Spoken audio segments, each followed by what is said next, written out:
कार्यक्रमासाठी आदरणीय देवाभाऊच्या वाढदिवसानिमित्त जो संपन्न कार्यक्रम होता यासाठी उपस्थित असलेले आमचे सर्वांचे जीवाभावाचे सहकारी नामदार जयाभाऊ गोरे, आमदार गोपीचंदजी पडळकर, भाजप जिल्हाध्यक्ष सम्राट बाबा महाडिक, आमदार पृथ्वीराज बाबा आणि माझे बंधू ब्रह्मानंद पडळकर आणि सर्वच प्रमुख मंडळी. आता कार्यक्रमाला बराच वेळ झाला. जमलेल्या शेतकरी भावांनो, तरुण मित्रांनो, माता भगिनी आणि पत्रकार भावांनो, आज संपूर्ण महाराष्ट्रामध्ये राज्याचे मुख्यमंत्री देवाभाऊ यांचा वाढदिवस संपन्न होत आहे आणि मला वाटतं की अनेक सामाजिक उपक्रमानं या महाराष्ट्राच्या इतिहासामध्ये खेड्यापाड्यात आणि शहरामध्ये जर कोणत्या राजकीय नेत्याचा वाढदिवस साजरा होत असेल एवढ्या मोठ्या प्रमाणात तर त्याचं सुद्धा नाव देवाभाऊचं आहे, हे आता सगळ्यांना मान्य करावं लागेल. बाकीच्यांचे वाढदिवस आले गेले, काही लोकांनी चिंता केली नाही, परंतु या वाढदिवसाला रक्तदान शिबिर असेल. आमचे जिल्हाध्यक्ष सम्राट बाबा यांनी रक्तदान शिबिर 2-3 घेतली, सगळ्या जिल्ह्यामध्ये झाली. आता या ठिकाणी आदरणीय जिल्हाध्यक्ष बाबांनी बोलत असताना सांगितलं की आम्हाला नेमकं या जिल्ह्यामध्ये कशा पद्धतीनं हा जिल्हा उभा करायचा. हा जिल्हा तसा प्रस्थापितांचा, पण पहिल्यांदा विस्थापितांनी या जिल्ह्यामध्ये प्रस्थापितांच्या वाड्याला खिंडार पाडण्याचं काम केलं. बाबांनो, मी तुम्हाला धन्यवाद देतो की गोपीचंद पडळकर सारखा एक खेड्यातला पोरगा तुम्ही त्याला मायेनं उभा केला आणि तो तुम्ही जी त्याला माया लावली, जे तुम्ही त्याला प्रेम दिलं, तीच माया, तेच प्रेम आणि गावगाड्याच्या मातीचा सुगंध घेऊन हा माणूस उभा राहिला. पण या माणसानं प्रस्थापितांना दाखवून दिलं, अरे मी शेळीचं दूध प्यालूया पण डरकाळी वाघासारखे आहे, हे मात्र विसरू नका. हे खरंच दाखवून दिलं. आज दोघे भाऊ राम लक्ष्मणासारखे काम करत आहेत. जतमधनं गोपीचंदजी आमदार झाले आणि जसं ते आमदार झाले तसं अनेकांच्या पोटात दुखायला लागलं.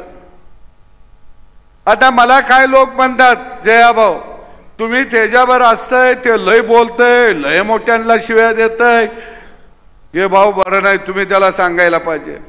मी म्हणलो तुम्ही आम्हाने लय हाणलं या, आता असं ते शिव्या द्यायला लागलं या, अजून ते पुढच्या स्टेजवर जायचं आहे. मी जावा असं म्हणणार नाही, पण मला बरं वाटतं या जयाभाऊ, कारण गोपीचंद पडळकर असेल, मी असेल, जयाभाऊ असेल, आम्हाला वारसा काहीच नाही. आमचा बा आमदार नाही, खासदार नाही, कारखानदार नाही, काही नाही. अरे वारसा नसणारी माणसं या महाराष्ट्रामध्ये देवाभाऊने बरोबर घेतली आणि प्रस्थापितांचे वाडे उद्ध्वस्त केले, पाडले. सगळे म्हणतात गोपीचंद पडळकर रोज चर्चेत असते. अरे आम्ही एवढ्या लोकांना घायला आणलं या, आता ती गोपीचंद पडळकरला घेरायला बघती, ती त्याला घेरलं, मला कळलं की मी लगेच काठी घेऊन पळत असतोय बागेत. आता परवा सगळ्या चर्चा चालू आहेत. मला काय म्हणलं, ते लय वाईट शिवाय देतोय, आईवरनं शिवाय देतोय. अरे म्हणलं ही गावाकडची भाषा आहे, पारावर आम्ही या शिव्या रोजच देतो या, तुम्हाला पहिल्यांदा ऐकायला मिळाल्या त्या.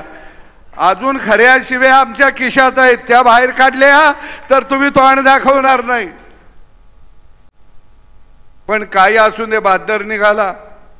मुंबईत जाऊन सुद्धा सांगितलं, या हमारा चलता है, आपका नहीं चलता, हे बरोबर दाखवून दिलं. आडवाड आडवा आलं, मी नाव घेतलं नाही, आडवाड म्हटलो नाही, तुम्ही आणि काहीतरी बच्चीला. अरे हे म्हणतात ह्याला सत्तेचा माज झाला. अरे 50 वर्ष सत्तेचा माज तुम्हाने आलेला होता आणि तो सत्तेचा माज खानापूर आटपाडीतला एक तरुण पोरगा उतरत होता. हा खऱ्या अर्थानं इतिहास लिहिला जाणार आहे. जयाभाऊ मंत्री झाल्याबरोबर भाऊच्या सगळी गडी जागे झालं. जागे कोण झाली? जे 50 वर्ष सत्तेत होती ते सगळे चक्रव्यूह करायला लागले. सगळ्यांनी घेरायचा प्रयत्न केला. अरे जयाभाऊ असेल, गोपीचंद असेल, मी असेल, आम्ही पहिलंच फाटकाय, आमचं काय फाडणार आहे. पण तुमचं आम्ही जर फाडायला लागलो ना तर तुम्हाने तोंड दाखवायला जागा राहणार नाही. तोंड दाखवायला. आणि म्हणून इथं जमलेल्या सगळ्या शेतकरी भावांना, माय माऊलीला सांगतो की गोपीचंद पडळकर हा एकटा नाही, या महाराष्ट्रातला बहुजन समाज हा गोपीचंद पडळकर यांच्या खांद्याला खांदा लावून उभा आहे. आता काही लोकांना वाईट वाटत असेल, ते लय तोंड सोडायला लागलंय. अरे तुम्ही 50 वर्ष सोडलं, आता खमक्या कुठेतरी उभा राहिला, तुम्हाने सडेतोड उत्तर द्याला. आणि म्हणून निश्चित मी गोपीचंदला धन्यवाद देतो. रात्रंदिवस धावणारा हे एक युवा नेतृत्व या महाराष्ट्रामध्ये बहुजन समाजाचं आलं. आमच्या बरोबर आदरणीय भाऊ हे खांद्याला खांदा लावून उभा आहेत. आमचं तर तिघ चौघ आहे आम्ही. असा सुगाव कुठं काय लागला की आम्ही लगेच हातात हात घालतो. अरे कुणाला, आता मी बातमी ऐकली भाऊ, 2 दिवस चालली, 6 मंत्र्यांच्या विकेट उडणार. या आत्ताच्या कलियुगातल्या संजयला स्वप्न पडलं. तो काही महाभारतातला नाही. मला एक कार्यकर्ता आला आणि म्हणला सकाळी भाऊ उठ, 6 मंत्र्यांच्या विकेट पडणार. अरे म्हणलं तू ऐकलंस कुठं? म्हणला टीव्हीवर. मी म्हणलो बहुतेक संजय राऊत आता कोमोडवर बसूनच मुलाखत देते का काय, 6:30 वाजलेल्या होत्या. अरे हे सरकार भक्कम आहे. हे सरकार या राज्याला विकासात्मक पुढे घेऊन जात आहे. देवाभाऊच्या नेतृत्वाखाली हे सरकार समाजासाठी रात्रंदिवस काम करत आहे. तुम्ही कितीही देव पाण्यात घातलं तरी सुद्धा तुमच्या तोंडाला आता यश येणार नाही. कारण मी ऐकलंय त्यावेळी संजय राऊत म्हणायचे आम्ही 25 वर्ष सत्तेवर राहणार. अरे 25 महिने तू राहू शकला नाहीस.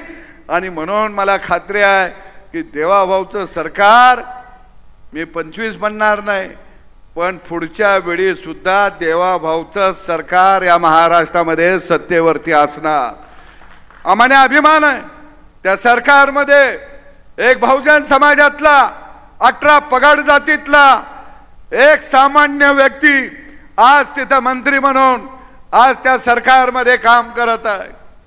सातारा जिल्ह्यामध्ये अनेक प्रस्थापितांना जयाभाऊला घेरण्याचा प्रयत्न केला, पण एक सामान्य कुटुंबातलं पोरगा, दुष्काळ पट्ट्यातलं पोरगा नुसतं मंत्री झालं नाही तर ग्राम विकास खात्याचं मंत्री झालं. अरे हे देवाभाऊचे क्षण आहे. अशी माणसं देवाभाऊनं जपली आणि अशी माणसं जपली म्हणून बाबा पडळकर असेल, भाव असेल, मी असेल, आम्ही राजकारणामध्ये टिकलो. नाहीतर बाबा सदाभाऊ दुसऱ्यांदा दिसला असता का?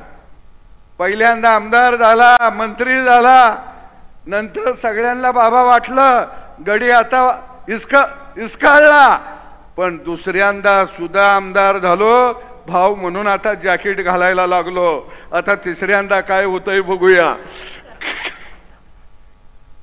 आता तिसऱ्यांदा काय होतंय म्हणलं की काय गडी आमच्या जिल्ह्यात झोपायची नाहीत, बरोबर आहे का बाबा? पण मला खात्री आहे, मी खानापूर आटपाडी या मतदारसंघातल्या जनतेला सांगतो की गोपीचंद पडळकर हे जरी जतचे आमदार असले तरी खार जशी आकाशी भरारी घेते, पण तिचं लक्ष पिल्ल्यापाशी असतं. गोपीचंद पडळकरांचं लक्ष हे खानापूर आटपाडीवरती आहे. येणारे जिल्हा परिषद पंचायत समित्या ह्या ताकदीनं लढवायच्या आहेत. आणि मी भाऊ तुम्हाला सांगतो, तुम्ही देवा भाऊला सांगा, हे आमच्या आता तरुण अध्यक्ष आहेत, यावेळी सांगली जिल्हा परिषदेवरती महायुतीचा झेंडा फडकलेला असेल, अजिबात शंका बाळगू नका. एवढी एकसांगपणानं या निवडणुकीमध्ये आम्ही जाणार आहोत. धन्यवाद. बराच वेळ झालाय. अजून पडळकर साहेबांना तुम्हाला ऐकायचं आहे, दररोज तर त्यांना ऐकता या, टीव्ही लावलं की पडळकरच दिसतं या, दुसरं कोण दिसेना. म्हणजे दुष्काळ भागाचं नाव महाराष्ट्राच्या कानाकोपऱ्यामध्ये बहादुरकी गाजवून जर कुणी नेला असेल तर त्याचं नाव आहे गोपीचंद पडळकर. मी त्यांचा ऋषी कार्यकर्त्याला सुद्धा मनापासून धन्यवाद देतो. का आता काय म्हणतील सदाभाऊ त्याचं कौतुक करत होते. कशासाठी कौतुक करतो? अरे नेत्यासाठी जीव वळून टाकणारे कार्यकर्ते या महाराष्ट्रात कुणाकडे असतील तर ते फक्त आणि फक्त गोपीचंद पडळकर यांच्याकडे आहेत. आणि त्यामुळं हा निधड्या छातीचा वाघ कार्यकर्त्यांच्या बळावरती, प्रस्थापितांच्या छाताडावरती पाय देऊन उभा राहिला. या आपण सगळे त्याच्या खांद्याला खांदा लावून उभा राहाव्या एवढीच अपेक्षा व्यक्त करतो. इथं थांबतो. धन्यवाद. धन्यवाद. यानंतर विचार जरी बाळू मामाचा असला तरी सांगितला वेळ पडली तर बाळू मामा